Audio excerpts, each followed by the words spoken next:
Hey there, I'm Edgar Wright, the director of Last Night in Soho, and this is my favourite cinema, the BFI South Bank in London.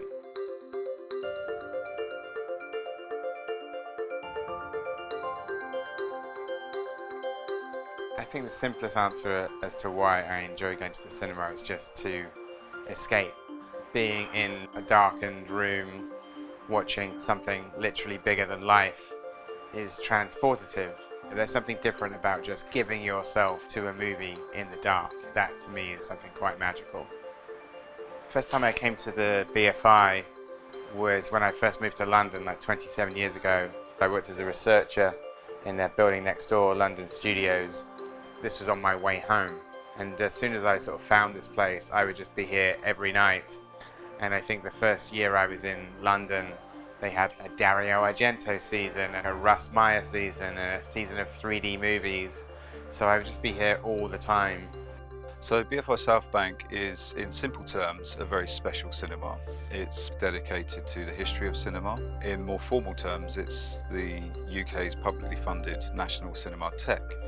And that in itself is quite a special thing because not all countries have one of those. Our funding enables us to take risks that other cinemas can't take, and therefore you'll find in our programme a kind of much more diverse and rich offer for film lovers and all kinds of audiences.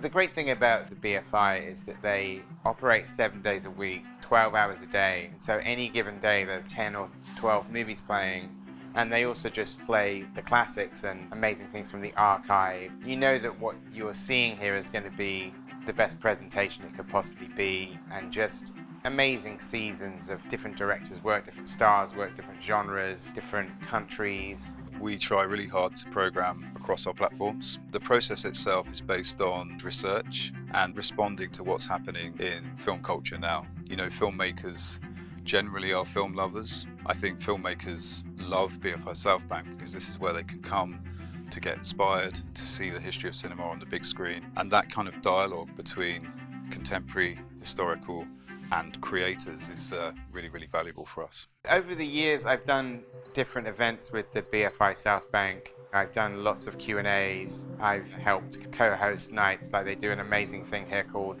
Bug, which Adam Buxton presents, where they show all the best music videos of the month. And then I've presented screenings of my movies. Over the years, Edgar and myself have been in a kind of dialogue. Sometimes I go to him and say, hey Edgar, this would be cool.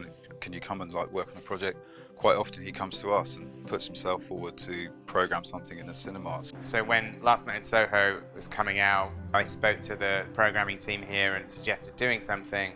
So this season is called London After Dark, which is 10 nocturnal London films. Some horror films, some thrillers, but some dramas and some documentaries as well. So lots of things that either I'd seen before that somewhat inspired the movie, or films that I watched whilst I was writing the movie.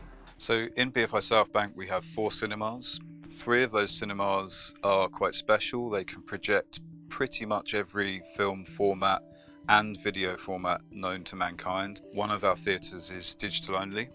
We're in NFT1 now. This is our flagship cinema. So the stage behind me has been sat upon by pretty much every great name in cinema history that you can think of.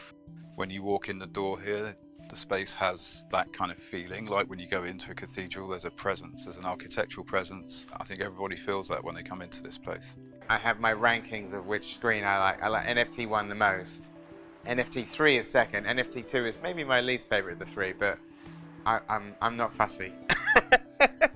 So we're really part of a family of arts institutions here, which are all national centres for excellence in their field. So we have the South Bank Centre next door that does classical and popular music, with the Hayward Gallery that does visual arts. Our neighbours the other side are the National Theatre, and we are the kind of centre of excellence for moving image. Collectively, the sum of their parts add up to something greater, and this whole area is absolutely one of London's most vibrant areas. It's always full of people.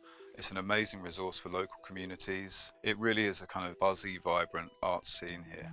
I do like a cinema generally where there's somewhere to have a drink before or afterwards, or even a coffee. I don't really like it at a multiplex where it's get in, get out, and you don't want to spend any longer in the building than you have to. And what's great here is it's a social hangout as well. It's not something where you have to think about, hey, where should we get a drink before the movie? It's like, we'll go to the BFI and have a coffee or a drink and then see the movie and then talk afterwards in the bar. It's just a great place to be, and the South Bank is so beautiful any time of the year. I don't know, it's somewhere I keep coming back to.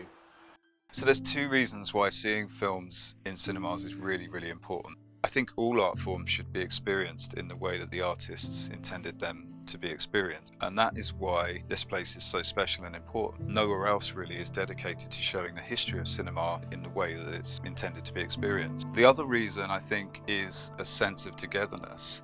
Being together with an audience and just having that human interaction after you've seen a film is super valuable. A lot of directors in the last 18 months have been sort of forced to explain why cinema is important, and to me it always feels like stating the obvious a little bit, but when you go to the cinema it's like getting on a train to go on a journey, because the film is starting with or without you, and you have to be there and go on the journey with the film like you would a train. At home, you're in control of the movie, so you can pause it when you want to make a coffee, you can pause it when you go to the bathroom, you can pause it to take a phone call. It would be wrong to say the only way you can experience a movie is on the big screen. But usually, the actor's head has to be bigger than your own. That's my rule of thumb. It's the best way to enjoy a movie is if the actor's face is much bigger than your own.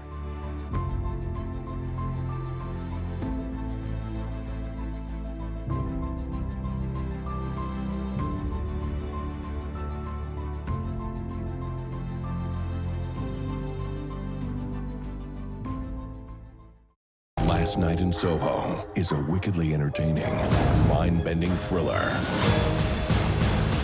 Do you believe in ghosts?